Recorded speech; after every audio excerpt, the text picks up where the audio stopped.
पाल की, नंद घोड़े के पाल की, आनंद भयो जय कन्हैया नंद लाल, भयो जय, नंद के आनंद भयो जय कन्हैया लाल भयो की। जय हाथी कन्हैया। घोड़ा पाल की जय कन्हैया लाल की, हाथी घोड़ा पाल की जय कन्हैया लाल की, नंद के आनंद भयो जय कन्हैया लाल की, नंद के आनंद भयो जय कन्हैया लाल की।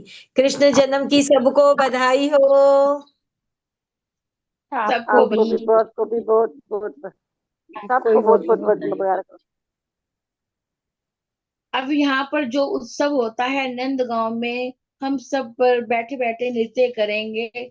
और ये जो भाभी जी ने अभी भजन सुनाया है, हे आनंद नंद भयो जय हो नंद लाल की, नंद के आनंद भयो जय कन्हैया लाल की, आनंद नंद भयो जय हो नंद लाल की, नंद के आनंद भयो जय हो नंद लाल की, नंद के आनंद भयो जय यशोदा लाल की, हाथी घोड़ा पाल की जय कन्हैया लाल की, हाथी घोड़ा पाल की जय कन्हैया लाल की, नंद के आनंद भयो जय कन्हैया लाल की, हाथी घोड़ा पाल की जय कन्हैया लाल की, हाथी घोड़ा पाल की जय कन्हैया लाल की, कोटि ब्रह्मांड में छायो आनंद जय लाला, कोटि ब्रह्मांड में छायो नंद लाला के, आनंद छायो जय कन्हैया लाल की, नंद बाबा के आनंद, नंद बाबा के आनंद छायो जय कन्हैया,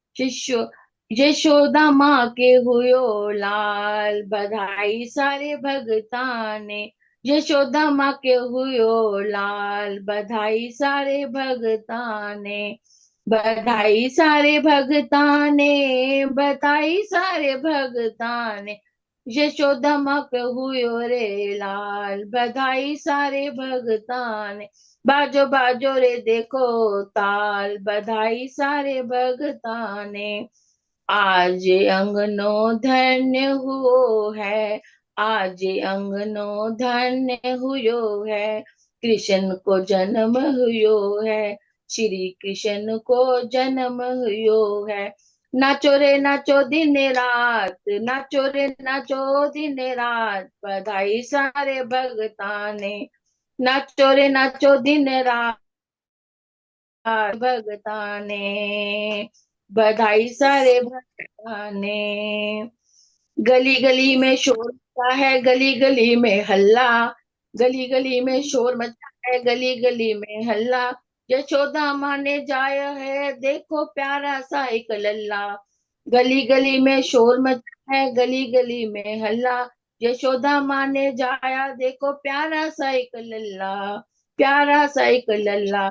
अब लल्ला हुआ है, आप लोग सब क्या बोलेंगे? बल्ले बल्ले, बल्ले बल्ले, बल्ले बल्ले, बधाई सारे ने, बल्ले बल्ले सारे भगता, गली गली में शोर मचा है, गली गली में हल्ला, यशोदा माँ ने जाया देखो प्यारा सा एक लल्ला, बल्ले बल्ले, बल्ले बल्ले, बधाई सारे भगता ने।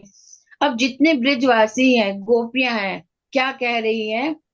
ओ चोरी से, चुपके से, मेरे घर में पीछे से माखन चोर आया, कन्हैया चोर आया, माखन चोर आया, कन्हैया चित चोर आया, कन्हैया चित चोर आया, बधाई हो बधाई, लाला की बधाई, लाला की बधाई। अब जितने ब्रिजवासी हैं, जितने भी ब्रिजवासी आए हैं, अब उनको थोड़ा पता है कि वो भगवान है। अब वो जैसे ही आप किसी के घर जाएंगे जहाँ बालक हुआ है, तो आप आशीर्वाद देंगे बच्चे को, सबको, सब क्या कह रहे हैं? जियो श्याम लाला, जियो श्याम, पीली तेरी पगड़ी रंग काला, पीली तेरी पगड़ी रंग काला, जियो श्याम लाला, जियो श्याम लाला, पीली तेरी पगड़ी रंग काला, पीली तेरी पगड़ी रंग काला। अभी ये भजन तो सभी को ही आता है। छोटी छोटी गैया छोटे छोटे ग्वाल, छोटो सो मेरो मदन गोपाल, प्यारो सो तो मेरो मदन गोपाल। गोपाल छोटी छोटी छोटे छोटे ग्वाल, छोटो सो छोटो सो छोटो सो मेरो मदन गोपाल। आइए, हमने हर रूप से मना लिया है ना जन्मदिन, हर रूप से मना लिया, अब संसारिक रूप से भी मना लेते हैं। संसारिक रूप में किसी का जन्मदिन होता है तो हम क्या कहते हैं? बार बार दिन ये आए, बार बार दिल ये गाए, तुम जियो हजारों साल, ये मेरी है आरज़ू। Happy birthday to you, happy birthday to you, happy birthday to Krishna, happy birthday to you. बार बार दिन ये आए, बार बार दिल ये गाए, तुम जियो हजारों साल, ये मेरी है आरज़ू। Happy birthday to you, happy birthday to you, happy birthday to Krishna, happy birthday to you. बोलो कृष्ण कन्हैया लाल की जय।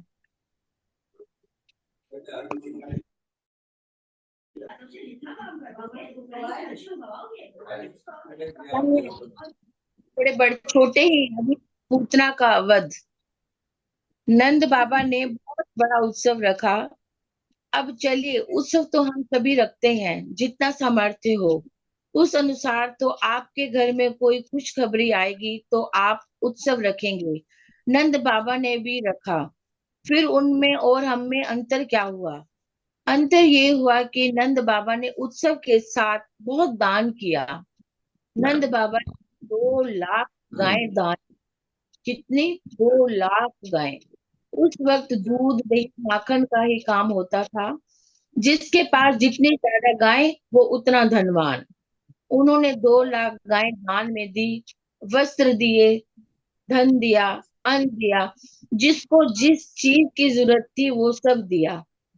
पहले धनवान व्यक्ति ये करते थे, उनके घर में कोई खुशखबरी आती, वो ऐसा काम करते कि दूसरों की भी सहायता हो। तो धर्मशालाएं बनवाते, प्याऊ लगवाते, विद्यालय बनवाते। इसीलिए जब गांव आदि इत्यादि में जाते हैं तो सब सेठों के नाम होते हैं। उनके नाम के आगे विद्यालय बने होते हैं, प्याऊ लगे होते हैं, धर्मशालाएं बनी होती हैं। ये क्यों होता था? कि मेरे घर खुशखबरी है तो ये खुशखबरी पूरे गांव की होनी चाहिए। वो बड़ी सहायता करते थे। और यही अच्छी बात है, भगवान ने अगर इस काबिल बनाया है तो हमें सहायता करनी चाहिए। खुद की इच्छाएं पूरी करें, करने में कोई हर्ज नहीं है। वो खुद का उत्सव मनाते ही थे, लेकिन उसके साथ साथ सहयोग करते थे।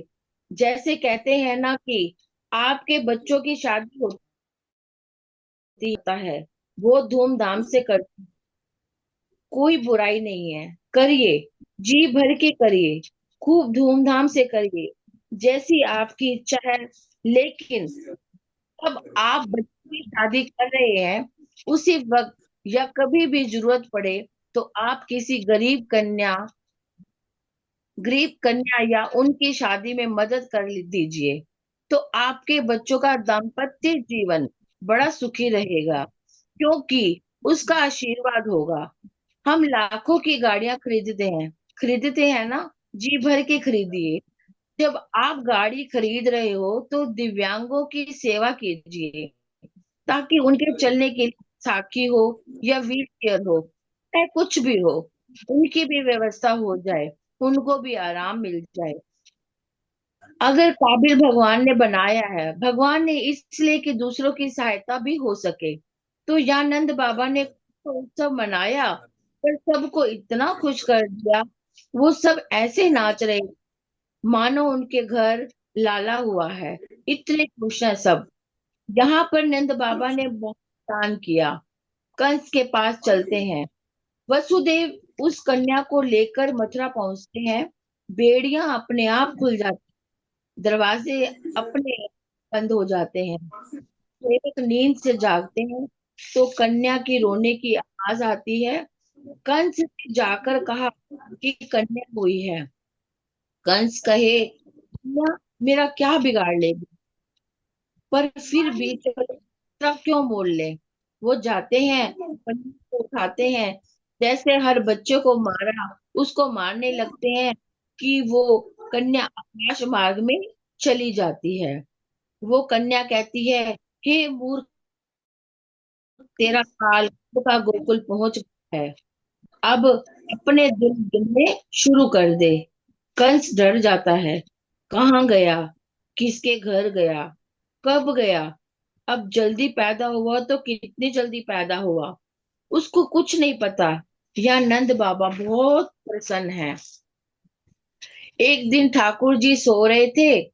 अभी भगवान बहुत छोटे हैं, अत्यंत छोटे हैं। इतने छोटे हैं कि भगवान अपने आप करवट भी नहीं बदल सकते। भगवान यानी उस उम्र का बच्चा अपने आप करवट भी नहीं बदल सकते। इतने छोटे हैं भगवान। नंद बाबा एक बार भगवान के कमरे के सामने से जा रहे थे। भगवान सोए हुए हैं। लीलाएं तो भगवान ने बड़ी जल्दी शुरू कर दी थी। नंद बाबा सामने से गुजर ही रहे थे कि भगवान ने करवट बदली। नंद बाबा की नजर पड़ती है। अब उनको इतनी प्रसन्नता हुई, उन्होंने इसी बात पे उत्सव रखा। अब सारे ब्रिजवासी आए। किस बात का उत्सव है, किस बात का उत्सव है? नंद बाबा कहे, आज लाला ने बिना किसी के सहारा लिए करवट बदली ली। पर चलो, वो तो पिता है कि उनकी खुशी अलग है। पर यही बात कही तो ब्रिजवासी और नाच रहे थे। अब वो और 10 घर जा रहे हैं। कहे, उत्सव है कि उत्सव है। अरे नंद बाबा के लाला ने बिना किसी के लिए करवट बदली है। वो अलग नाच रहे हैं। यानी भगवान से इतना प्रेम हो गया था सबको। अभी भगवान आए ही नहीं है, कुछ समय नहीं हुआ, ब्रिजवासी इतना प्रेम करते थे भगवान को, तो बड़ा उत्सव मना रहे हैं, नाच रहे हैं। नंद बाबा के घर में दूर, दूर से ऐसे को देखें मानो क्या हो रहा है। सब इतना नाच रहे हैं। आइए हम भी थोड़ा नाचते हैं। बैठे बैठे हम भी उत्सव मनाते हैं कि लाला ने बिना किसी के सहारा लिए करवट बदली है। जय ओ, हो। ओ नंद भवन में उड़ रही ओ नंद भवन में उड़ रही धूल धूल, मोहे प्यारी लगे। देखिए अगर देखिए अगर और कहीं की धूल शरीर पर आए तो किसी को अच्छी नहीं लगती। सब कहते हैं गंदा हो गया, कपड़ा लाओ, ये लाओ, वो लाओ, साफ करें। पर जब ब्रिज जाते हैं वहां व्यक्ति मिट्टी में लोट-पोट होते हैं। पर पता नहीं किस रास्ते से भगवान गुजरे होंगे, उनके चरणों की रज होगी। तो नंद भवन में उड़ रही धूल धूल, मोहे प्यारी लागे। उड़ उड़ धूल मोरे माथे पर आवे, उड़ उड़ धूल मोरे माथे पर आवे। अच्छा, यहाँ कितने ब्रिजवासी हैं, कितने ब्रिज गए होंगे? हाथ उठाना। हम कौन कौन ब्रिज गए हुए हैं? हम सब ब्रिज गए हुए हैं, सब वृंदावन गए हुए हैं। तो आपको पता होगा वहां थोड़ी दूर के रास्ते पर कोई ना कोई टीका लगाने के लिए हर थोड़ी दूर रास्ते में तिलक लगा रहे हैं, है ना? राधे राधे। तो भक्त कहता है, मैंने लेट ही रमन में जब उपट हो जाते हैं।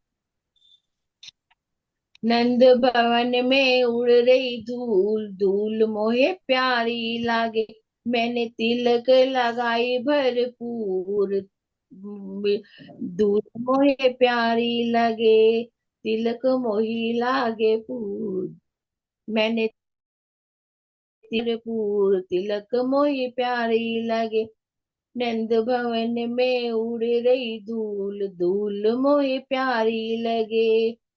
फिर धूल कहाँ गई? उड़ उड़ धूल मोरे नैनन में आवे, उड़ उड़ धूल मोरे नैनन में आवे।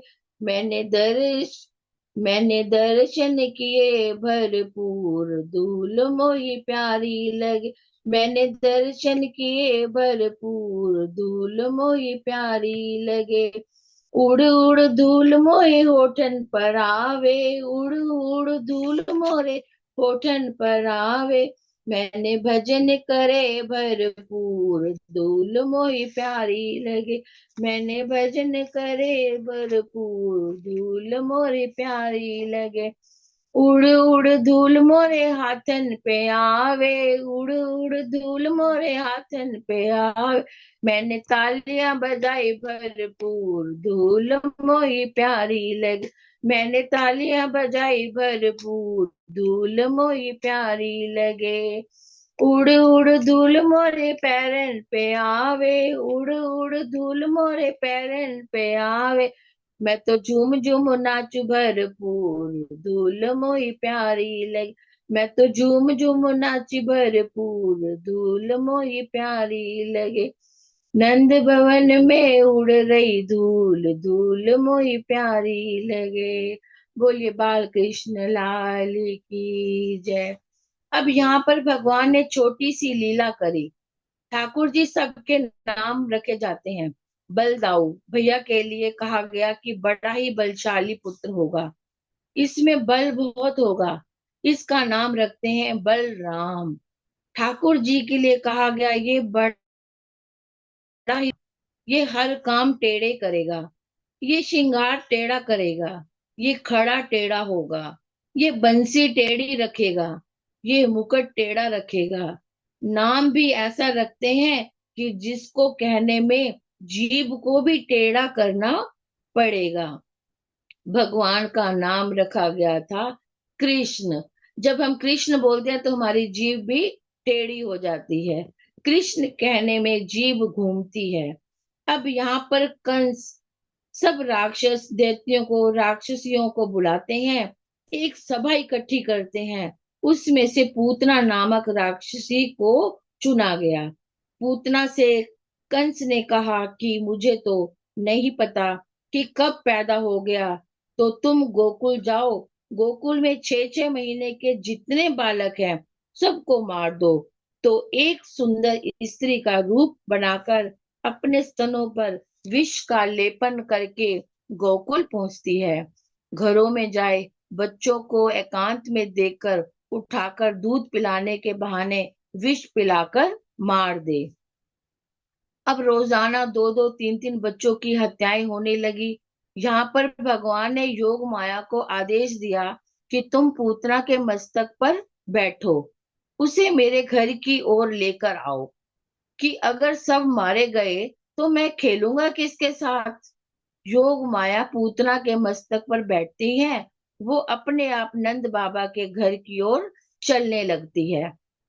नंद बाबा के घर पहुंचकर वो खिड़की से पहले देखे हर घर में कि बच्चा है या नहीं है, तो कहाँ है, पालना कहाँ है, पालने से कमरा कितनी दूर है, कमरे से रसोई घर कितनी दूर है, वो सब कुछ आकलन करती है। जैसे ही खिड़की पर आती है, यशोदा मैया ठाकुर जी को दूध पिला रही थी। जैसे ही पूतना खिड़की पर आती है, भगवान ने अपने नेत्र बंद कर दिए। जैसा मैंने कहा, भगवान कोई भी काम किसी कारण के बिना नहीं करते, उनकी हर लीला के पीछे कारण है। यदि कोई लीला आपको समझ नहीं आ रही है तो आप ये मत कहो कि ये लीला ऐसी नहीं है, ऐसी नहीं है, वैसी नहीं है। कारण जानो कि उसका कारण क्या है। हर लीला के पीछे कारण होता है। एक कथा पीछे और एक कथा के पीछे और कितनी कथाएं जुड़ी हैं, हमें पता भी नहीं चलता। जब आपने शिव पार्वती के विवाह के दर्शन किए तो आपने प्रसंग सुना था सती माता का। सती माता हवन कुंड में अपनी आहुति दे देती हैं। ये हमने पिछली कथा सुनी थी कि जब सती माता हवन कुंड में आहुति दे देती हैं। इस प्रसंग के पीछे भी एक प्रसंग है, हर कथा के पीछे एक प्रसंग है। ये सब क्यों हुआ? एक बार ये उस वक्त की बात है जब राम अवतार हुआ था, जब सीता माता का हरण हुआ था। हम सभी जानते हैं श्री राम उन्हें ढूंढ रहे थे, बहुत दुखी हो गए थे। एक तरीके से श्री राम रोते हुए पागलों की तरह ढूंढ रहे हैं, वृक्षों से पूछ रहे हैं, बहुत ज्यादा दुखी हो गए थे। वो दुख उनसे संभाला नहीं गया। ऊपर ये दृश्य महादेव और सती माता बैठकर देख रहे थे। सती माता ने महादेव जी से प्रश्न किया, ये वही भगवान है जिनकी आप पूजा करते हैं? महादेव जी ने कहा, हाँ। बोले पक्का? बोले हाँ, ये वही भगवान है। यदि भगवान है तो इनको कुछ पता होगा। शक हुआ। पहली चीज, भगवान पर शक हुआ। दूसरा, महादेव जी ने उन्हें समझाया कि यह एक लीला है, वो लीला कर रहे हैं। एक पत्नी अगर गुम हो जाती है तो पति पर क्या बीतती है, वो उसकी लीला है। क्योंकि ऐसा तो देखिए सबको पता है, उस अवतार के बाद वही विष्णु भगवान, वही लक्ष्मी माता वापिस अपने धाम जा चुके थे, वापिस एक साथ ही थे। दोनों को ही पता है कि ये लीला है। महादेव जी ने समझाया है, ये एक लीला है। उसके बाद भी मन नहीं माना। पहले तो भगवान पर शक, दूसरा महादेव जी के समझाने पर भी नहीं मानी। कौन? सती माता। महादेव जी ने कहा, ऐसा है, आपका मन नहीं मान रहा तो आप परीक्षा ले लीजिए। सती माता ने कहा, ठीक है।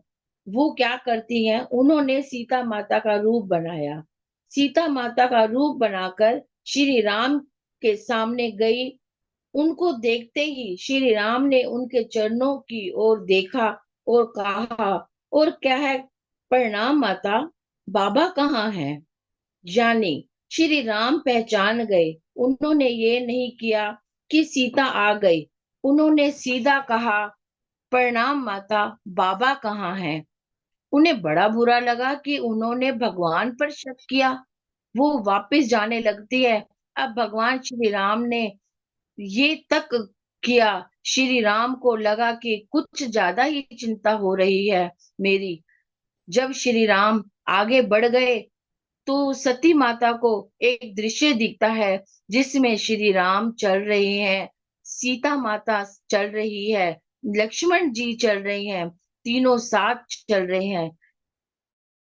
श्री श्री राम जी ने बता दिया कि आप चिंता मत करो, सब ठीक है, ये तो लीला हो रही है, बाकी सब ठीक है, बाकी सब अपने ही स्थान पर है। सती माता को बड़ा बुरा लगा। वो वापस ऊपर आ गई।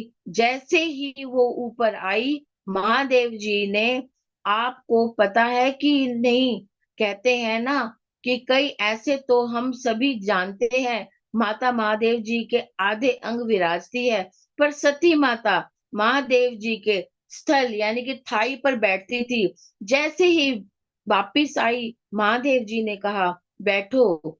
क्यों? जो रूप उन्होंने ले लिया था, श्री राम को भगवान मानते हैं, पिता स्वरूप मानते थे। सीता माता कौन हुई? माता, उन्होंने उनकी माता का रूप धारण किया था। अब वो उनको पत्नी के रूप में स्वीकार नहीं कर पाए, तो इस कारण सती माता ने वो देह त्यागा, फिर पार्वती के रूप में फिर से जन्म लिया और फिर से विवाह हुआ। क्योंकि वो जानती थी अब वो मुझे पत्नी के रूप में स्वीकार नहीं करेंगे, क्योंकि वो सीता माता का रूप ले चुकी है, वो उनकी माता है, वो उनको पत्नी के रूप में कभी देख भी नहीं सकते। एक कथा के पीछे कथाएं जुड़ी हैं। भगवान की लीलाओं को समझना इतना आसान नहीं है। यहाँ पर पूतना के लिए अलग अलग टीकाकारों ने अलग अलग बात कही है। भगवान ने क्यों नेत्र बंद किए हैं? कोई कहते हैं भगवान ने नेत्र इसलिए बंद किए हैं भगवान ने सोचा कि पूतना बहुत पापी है, मैं अपनी कृपा दृष्टि इस पर क्यों डालूं कि पहली दृष्टि पर इस पर भगवान ने अपने नेत्र बंद कर दिए। कोई कहे भगवान कहे मेरा जन्म दूध दही माखन मिश्री खाने के लिए हुआ है, मैं विष जैसी कड़वी चीज का स्वाद क्यों लूं। भगवान ने नेत्र बंद करके महादेव जी का ध्यान कर रहे हैं। जैसे समुद्र मंथन का विष आपने ग्रहण किया, ये विष भी आप ही ग्रहण करिए। लेकिन जो भी है, उन्होंने नेत्र बंद कर दिए। यशोदा माँ का यशोदा माँ को लगा भगवान सो गए हैं। जिस घर में छोटे बच्चे होते हैं, काम तब तक होता है जब तक बच्चा सो रहा है। माता को लगा घर के अन्य कार्य कर लेती हूँ, तो उनको पालने में सुलाकर वो चली गई।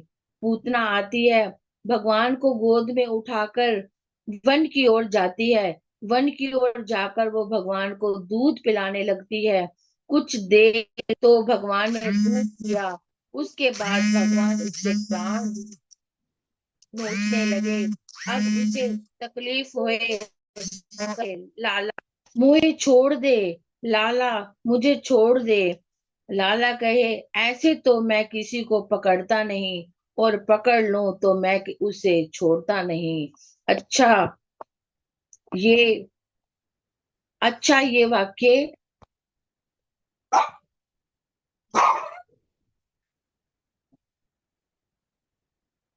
उसके बाद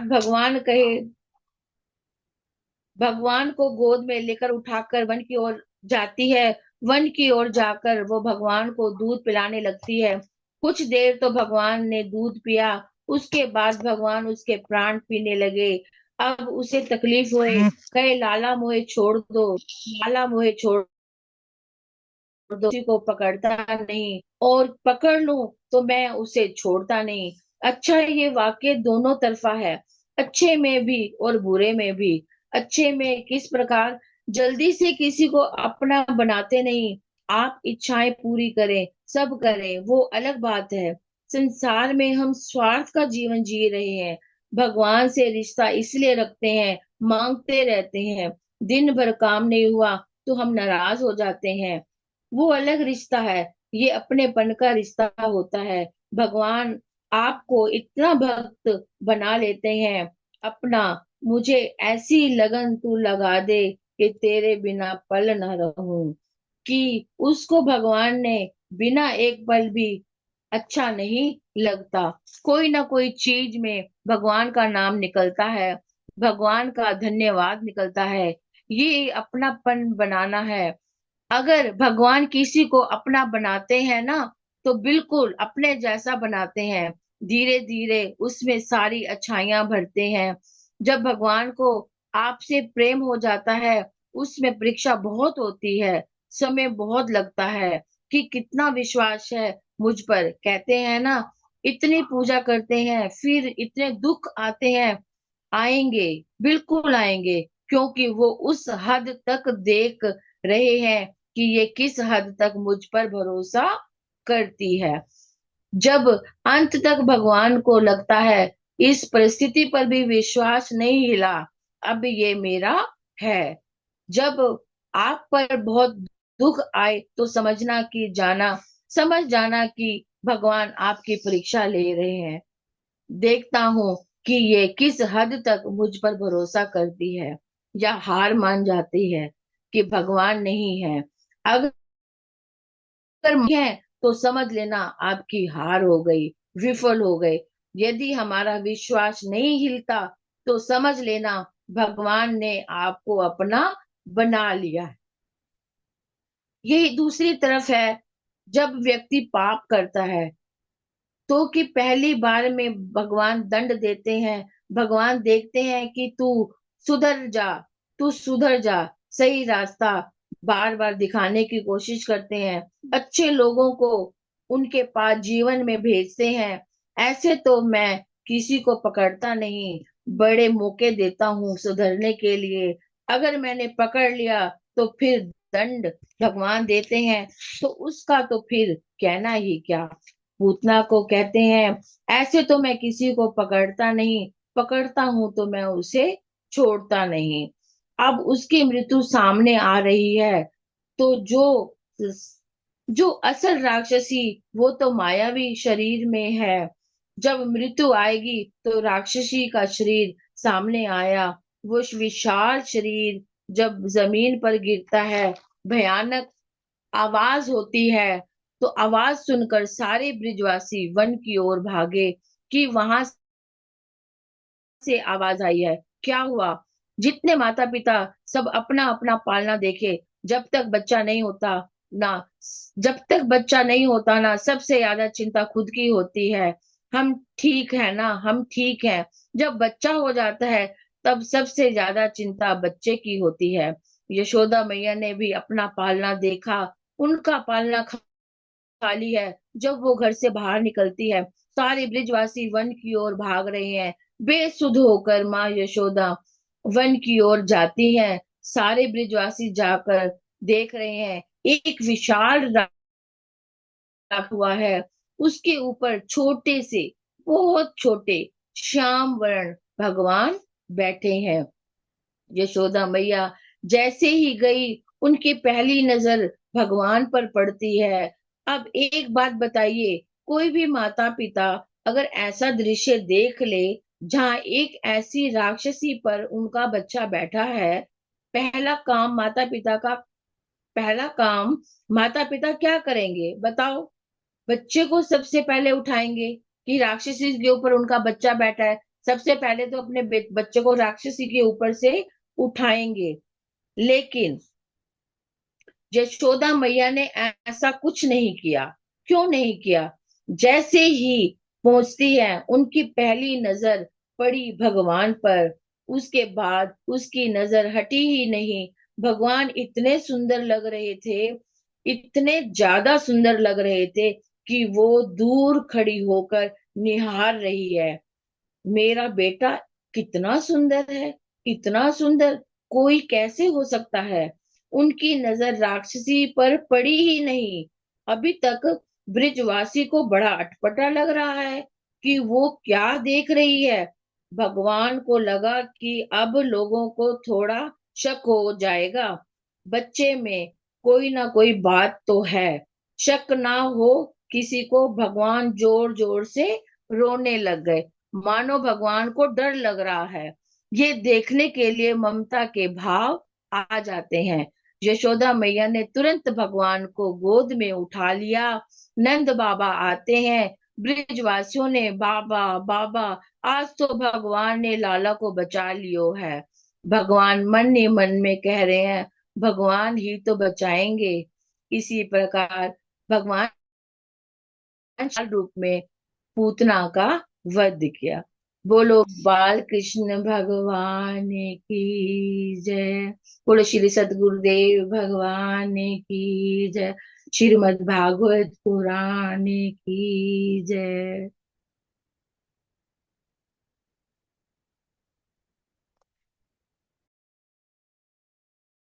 भगवान के भाभी जी, जन्म का आनंद ही आ गया, बहुत सुंदर।